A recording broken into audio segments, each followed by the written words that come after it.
All right. Hey, what's going on, everyone? Welcome to Workout Wednesday. I'm so happy that you're jumping on with us today.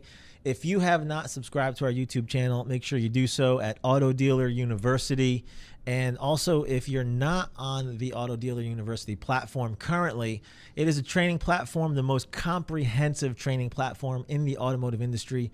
We have close to 40 training contributors on the platform, and these are people that hold positions from dealer principals, general managers, executive managers, GSMs, internet directors, BDC directors, and everything in between. So, I mean, fixed ops, it's just amazing. We have some awesome content, and this is going to just be an amazing add-on to your dealership to help train your people and get them ready to handle everything that they go through on a daily basis. So make sure you go ahead and reach out to us if you're not on there. I want to give it to you for 30 days on me, okay? Free access and full access. 30 days, free and full access, giving you access into the university, and then you can try it before you pay for it. Prove it before you pay for it. Get in there and check it out. So thanks for joining us today. If you are on the platform, man, it's going to be a great thing. And then if you're not on the platform and you're in the industry, you can use this for your store as well. Man, this is just good things that we're going to talk about today. So today we're talking about a daily checklist. And I want to talk about this because I don't know if it really exists too much in the industry that we're in right now. Too many times we just wing it. Too many times we just fly by the seat of our pants, and we're very reactionary. We're very reactive to what happens on a daily basis. We walk in and whatever takes place is what happens, and that's how it is, right? We end up walking in, and all of a sudden we're sideswiped by a customer in service, and now next thing you know, we're just going to reaction, and we're like, oh, okay, hey, and then we're talking to them, and then we get done with them, we come back to our desk, and we get paged by finance, and we react, we go, and okay, now we go and do what we're asked to do there, and then we go back up to our desk, or we go over to our office or whatever, and then next thing you know, we get a sales call, or we have something else happen, and we're just reacting, and we don't have a plan for the day. We don't have a checklist. We don't have something to look at to say, what is it that we can do to maximize our day? So here's your checklist, all right? I'm going to give you 9 main points I want you to look at, and how you can look at focusing for your day. 9 main points to get yourself ready for the day, because this is a great checklist to set your mind right, to set your skill set right, and to get you the best return of your day. Don't forget, you go to work, as much as you like the people you work with, as much as you enjoy their company, you go to work so that you can, in return for your time, in return for your efforts, in return for your talents and your abilities and your performance, everything that you do when you're there, you go to get an exchange of all of that for a paycheck, for something in return. When it comes to money, when it comes to currency, when it comes to why you go to work, okay? It's not just to make friends. So make sure that you get the most out of that day, and this is going to help you. Number 1, focus on what you can control. Focus on what you can control, and don't let what you can't control take you out of the game. All right. Number 1, focus on what you can control, and don't let what you can't control take you out of the game. All right. So in other words, look at what's in your ability and what's in your influence of what you can make a difference in control. And don't worry about what you can't control. You know, I heard somebody say that I don't worry about the things I can control because I can, or the things that I can change because I can change them. Then they said, I also don't worry about the things that I can't change because I can't change them. And then they said, therefore, I just don't worry. Well, it's easier said than done, right? Well, at the end of the day, here's some things that you can't control, and no need to worry about it, and don't let it take you out of the game if you can't control it, all right? Number 1, you cannot control a customer's credit score. You can't control their credit history. You can't control what they didn't pay, what they did pay. You can't control anything that went wrong in their life. You can't control the situations that caused their credit to go to a different place. So don't let it take you out of the game. Figure out how to maximize and work within the boundaries that you have. I said this to my team just the other day. I said, look, guys, Boundaries are never given to restrict you. They're given to direct you.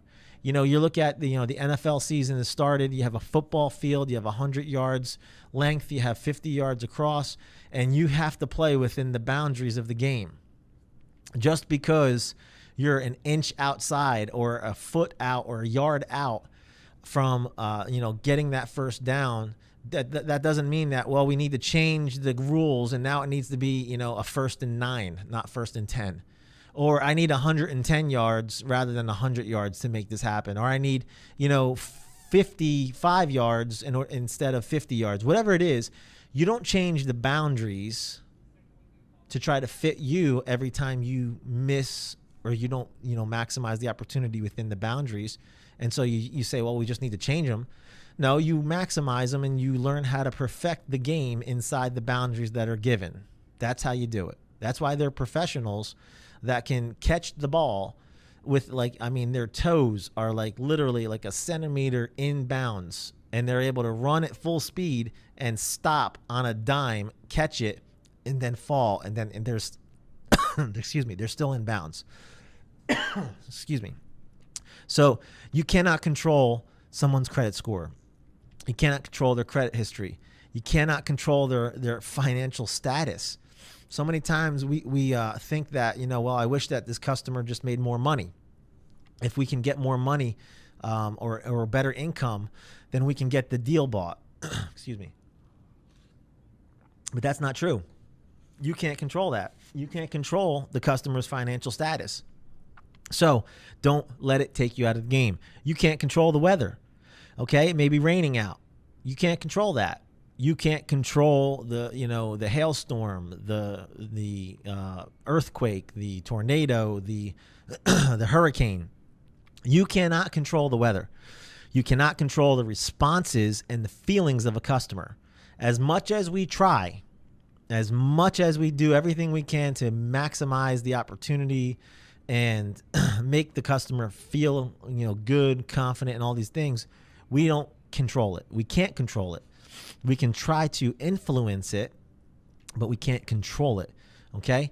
What else is that you cannot control is time. You can't control time. Now, you can work within the time you have and maximize your time and set up your day a certain way to get the most of your time, but you can't control the time. Like if I just said, time stop, just 2020, we're going to skip over you right now, and now it's 2021. I know a lot of people want to do that, but you can't do that. You can't control the time. You can maximize the time that you have and use the time the best of your ability, but you can't control it. You can't control the past. Okay, you can't control what happened in the past. I can't get back what we just went through two seconds ago. Okay, it's gone. Okay, can't control it. I can't control what my competition does or doesn't do. I can't control I can, as best as I can, try to influence the inventory I have, but I can't control what I don't have. I can't control the fact that I'm short on certain trim levels and colors and things like that. I can't control that, but I can control my responses to all of this.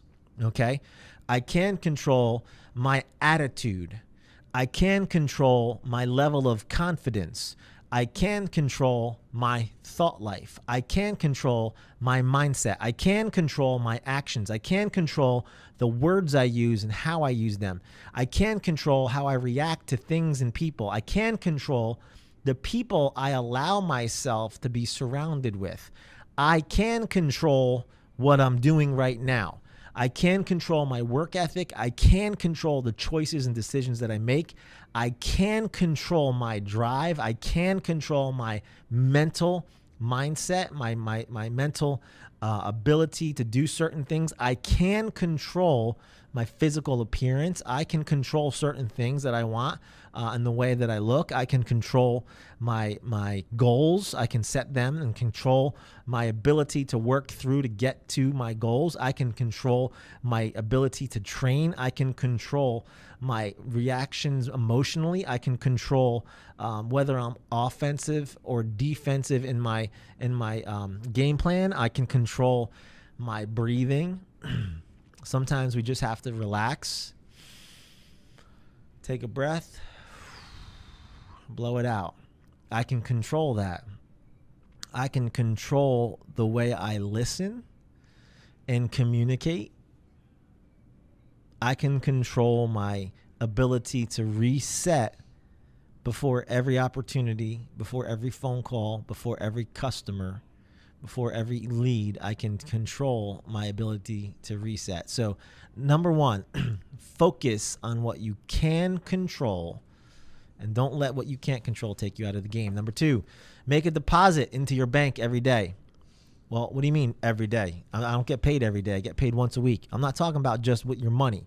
I'm talking about you have a bank and you have many different accounts in that bank, and you are the bank, okay? You're the bank. You yourself. I'm not talking about TD Bank. I'm not talking about Sovereign Bank. I'm not talking about First National or any other banks that are names of banks that are out there.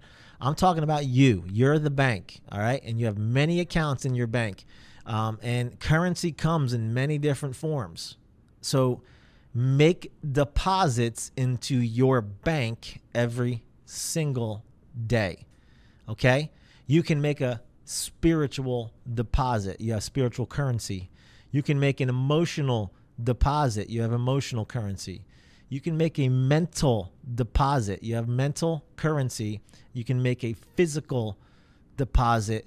You have physical currency, okay? By going to the gym, by reading certain books, by prayer, by reading the Bible, by getting into certain podcasts and motivational and inspirational messages. You need to take care of yourself, okay? Take care of yourself in all areas of yourself, okay? Spirit, soul, and body. We are a three-part being. Make sure that we take care of all areas. You know, so many times the reason why we are, in some areas stronger than others is because we make more deposits in those areas than in others. Okay. Yes, there's the financial bank as well. You have financial deposits and things like that as well, but it's not just that. What you deposit gives you the ability now to withdraw when needed, but you cannot withdraw something that you never deposited. So if you need to be stronger, and if you need to have a more healthy bank account in knowledge, in product knowledge, then you need to deposit product knowledge so that when it's time for you to discuss and give the information, because knowledge is input, information given or wisdom is output, okay? And the wisdom, the output, is many times the result of the input. What you put in, okay, is how and what will come out when you have that person looking to withdraw something from you. So many times, and I'm going to say this too, so many times the reason why some people are dealing with so many frustrations and so many areas of disappointment and things like that is because they're running on fumes in their tank or in their bank. They are not filled up. There's not enough in there to sustain them to continue to keep going. You know, I know that when we sell a car with a full tank of gas. That full tank of gas that we sell the car with is not the same tank of gas 10 years later that they're driving the car 10 years later on the same tank. No, they have to keep filling it up because it's continually being used, and that gas is being burned. And so it's going in and it's going out. It's going in and it's charging and it's giving the power needed and the ability for that vehicle to drive. And so what you deposit is what's available to withdraw. So if you want and need motivation, inspiration, if you are lacking that, then go ahead and get some deposits into that account. If you are lacking in your skill set to show, and to work a deal, to present numbers, to negotiate, to handle objections, whatever it is, then you need to make a deposit of whatever it is that you need to withdraw. So if objections are your problem, or the way that you ask questions or your problem, you need to have deposits in those areas for rebuttals and things like that. Somebody says, well, I just want the best price for my trade. Can you give me my trade amount? I mean, I don't want to bring it in. Of course, we can give you an amount. We can give you a range. We can give you a number, but nobody can represent your car as good as you can. We'd love to see the vehicle. Why don't you bring it through, and then we'll go ahead and take a look at it and then give you an accurate number, okay? We talk about, customers who say, look, I don't want to come in because I don't want to waste my time. I totally understand what you're saying, Mr. Customer, and I don't want to waste your time either, not one bit, as well as not wasting anybody's time, because time is precious, time is valuable. So what I want to do is I want to make great use of your time. In order to do that, let's go ahead and start with some things that we can get started now on the phone, and then when you get here, we'll be able to finalize and get things started. Sound good? Okay. When a customer says whatever it is that they want or they're not sure about, having a question ready and available that's deposited within you to withdraw is something like, what is important to you when making a decision to purchase a vehicle? What is important to you when making a decision to purchase a vehicle? That's a great question to ask, okay? Somebody says something and they're trying to figure it out, and you have to transition. Here's a great transition question. Well, listen, other than that, whatever that thing was, is there anything else that's holding you back from deciding to move forward with this vehicle? Is there anything else that's holding you back from deciding to move forward with this vehicle? These are great things that you can, again, if you need training to enhance your skill set, then deposit training. Get into the university. Take the time every single day to take the time to deposit currency in every single account. Spiritual training, emotional, physical, mental, whatever it may be. Take the time. Number 3, don't compete with anyone but your own potential. Don't compete with anyone but your own potential. I talk to dealers every day. I have guys that tell me, look, man, you know what? We're good. I got veterans here, man. We're killing it. We're doing great. Great. How many cars you guys selling a month? We're selling 50 cars a month. Okay, cool. So how many salespeople do you have? I got 5 salespeople. I got 3 salespeople, whatever it is. So you're telling me that your guys are maxed out. You're telling me that every one of your guys are hitting their full potential. Because too many times we think about, well, they're doing good. They're making their bills. They're hitting their nut that they need to pay every single month. And then we think that they're hitting their potential when they're not. We know that there's a continual training that can happen. And we want to make sure that every one of our people are maximizing their potential and that they're not comparing themselves to anybody else but their potential. Because just because somebody else is doing 20 cars a month, if I compare myself to them, maybe I'm a 30 car guy. Maybe I'm a 30 car, car deals a month. That's good. What if, I'm a 40 car? What if, 50 car? I mean, who knows? What's the potential? Are you able to hit the full potential? When you look at what they do on a daily basis, are they really maximizing it? Are they hitting, and are you hitting on all cylinders? Are you unknowingly setting boundaries in your life based off of your comfort zone? Are you unwillingly, or I should say unknowingly setting boundaries in your life based off of your comfort zone? So here's a great story here about fleas, okay?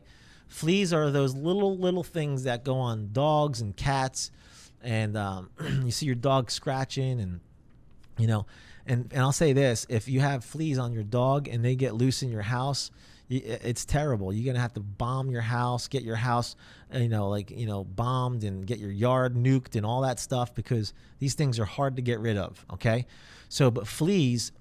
Here's a story about fleas. When fleas are placed in a jar, they try to jump out. Okay, there's a jar, and then there's like a lid that goes on the jar. They're placed in there. They try to jump out, but they keep hitting the lid. Okay. After the lid is placed on, the fleas stop attempting the escape as they continue to hit the lid, because what happens is they learn the boundaries of the new environment that they're in. And even when the lid is removed, the fleas will never jump out. And this is a true story because their thinking has created that lid, or I should say that boundary that they cannot, and it's conditioned them to not be able to jump beyond, because they've tried, and then after a certain amount of time, you remove the lid, they'll only jump that high. They won't allow themselves to jump any higher. And we're all a little bit like those fleas many times. Our thinking conditions us. It creates imaginary boundaries and limited ways of thinking that keeps us stuck in certain ways of operating. And so many times this happens in our life. So many times this happens in sales. We can sell, we hit 5 cars, 10 cars, 15 cars, 20 cars, whatever the number is. We hit that number, and that number, we hit our nut for the month, and we're like, hey, all my bills are paid and I got a little extra to do some other things with, and we're comfortable. We take our foot off the gas. And when we take our foot off the gas, next thing you know, we're not jumping any higher. Every month we're that 10 to 12 car guy. Every month we're that 10 to 12 car guy. Well, I'm going to tell you what. We need to go ahead and start removing that invisible barrier, break through it. And let's start getting more out of our potential, and not just doing what we're comfortable with. It's going to take a little bit more effort. It's going to take a little bit more time. It's going to take a little bit more focus, but it's worth it. Because as a man thinketh in his heart, so is he. And don't let yourself set up an unknowing boundary based off of comfort zones, okay? Number 4, have an end of the month mentality. I always say this. Having an end of the month mentality means that on the last day of the month, so many times we have, we're 5 cars away, we're 2 cars away, we're 1 car away. We're close to hitting our numbers as a store. We're close to hitting our next bonus level. The last day of the month, we are pushing as hard as we possibly can to get there, right? And I've seen it happen where all of a sudden, it's the last day of the month. We have last day of the month urgency. We take them on another test drive. We show them the car again. We don't let their first objection on their first time to walk out be that's it. Okay, we're just going to let them go. No big deal. No, we're going to fight, and we're going to try to get that deal, because it's the end of the month, man. I don't have any month left to go ahead and try to make our numbers, and we're so close. We got to hit it. And therefore, we go after it like it's the last, opportunity. And with everything we have, we give it everything we have to get that last deal. Well, what would happen if we used every day with the same mentality, where we went after the same, customer on day 1 of the month, day 2, 3, 4, 5, 6, 7 of the month, whatever day of the month, we use the same end of the month mentality. I'm going to tell you this, you're going to sell a lot more cars, because when you understand that this is the same approach we should take, there shouldn't be an end of the month mentality on the last day of the month. There should be an end of the month mentality every day of the month. Let's go after it with the same urgency, the same, focus, the same intention as we would the last day of the month, okay? Number 5, turn your CRM into a cash register machine and employ it. Make it work for you. Don't get mad at it. Don't say it stinks. Don't say it's terrible. Don't say, oh, yeah, we need a new one.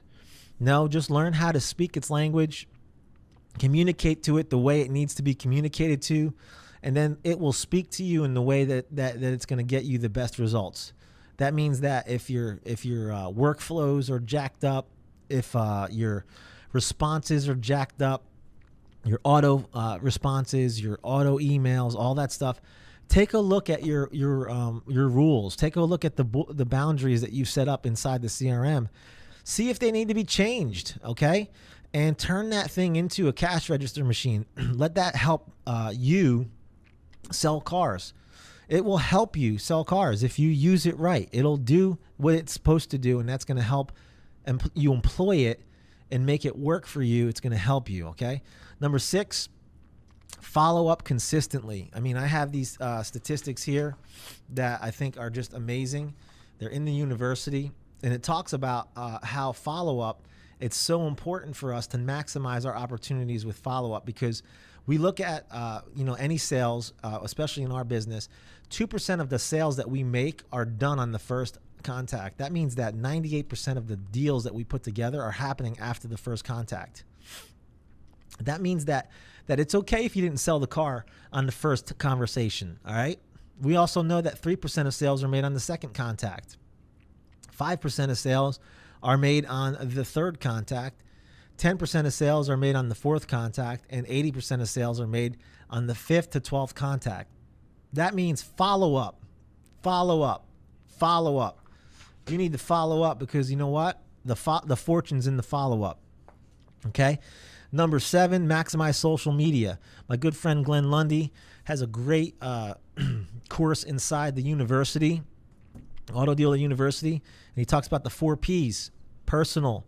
These are the posts that we need to make. Personal posts, professional posts, purposeful posts, and polls. Having questions and that create engagement and interaction. Okay? I'm not going to get into each one of these, but these are some things here. Personal posts, professional posts, purposeful posts, and polls.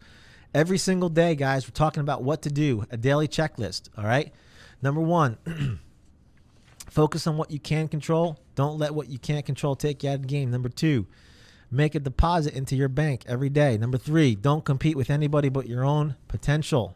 Number 4, have an end of the month mentality. Number 5, use your CRM and turn it into a cash register machine.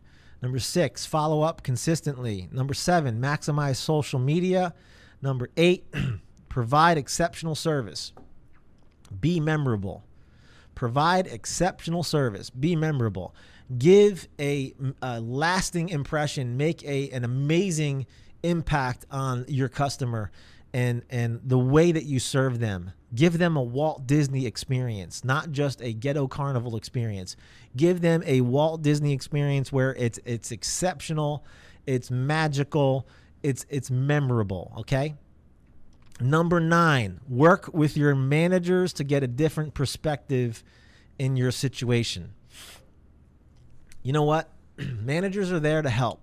And that's really important to understand because if you don't get your management involved, you may miss a deal. You may miss an opportunity. You may miss certain things because they have a different perspective. All right. They also have power to make decisions, power to make determinations, power to move certain numbers and do certain things a certain way. Do not allow yourself to feel like, oh, well, they're not going to do anything that I didn't already do. Sometimes it's only because they are a manager that the deal's going to happen. They just want to make sure and keep you honest. They think, right, that this is the deal. This is the best deal. Well, they got the manager involved. They wouldn't let me go if they could make the deal, right? So the manager's involved now. So, all right, let's do it. It happens. The capital M, the manager has power, and that's the reason why you always get the manager involved. They are on your side. They are actually wanting to get the deal done just like you are. They actually have your best interest in mind. They're not against you. They're not the enemy, okay? Regardless of whatever their personal, personalities and ways of handling and saying and doing things, or whatever type personality they have, their A-type personality, whatever it is, it doesn't matter because ultimately they want to do what you want to do, and that's move the deal forward, okay? Get them involved, all right? So here we go, guys. 9 points, 9 main points for your daily checklist. I know this will be a blessing to you and a benefit to you. And thank you so much for stopping by here this Workout Wednesday, and we'll see you next time.